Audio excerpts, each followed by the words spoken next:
Igwe Felix Igwe Zobieri obi of Uga anyị bịara n'ọdụ n'oge anyị le ga-abịa si bata esi mmemme a ha nwere ụmụ eze nwee ọka nwee awụrasị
father and their father.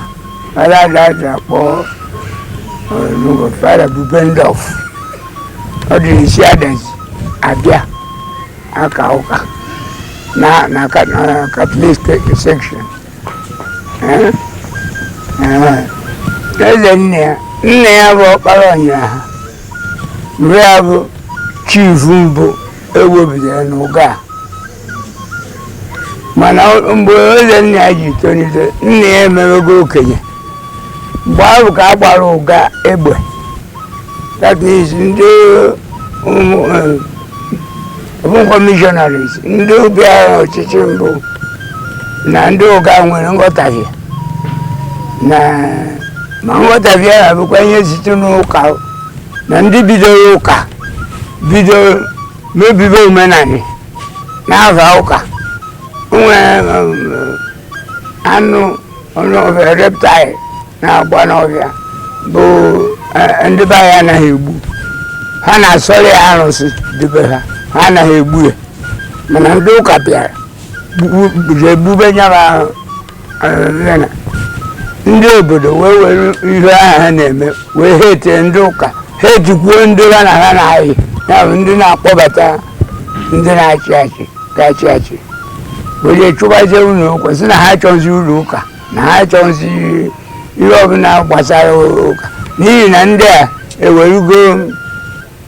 imebi ọdịnala wee bido wee kee ọpụ iwe ndị obodo na mgbe a ndị ka n'ọnụọgụ bụ ndị pagans ndị ụka eriro nne n'ọnya kpatara mgbe e meziri ihe a ndị na-achị obodo ndị DO nwa dị isi etu esi akpọrọ mgbe ahụ wee bata gbaa ụga egbe because they were disobedient ekweghara n'ihe nwa dị isi na-ekwu mgbe ọ gbaziri egbe agbakọta emerie ha merie ụga were tụkọ aka puku nwe nwa dị isi maka na oyi ụga ka azụ nwa dị isi nọ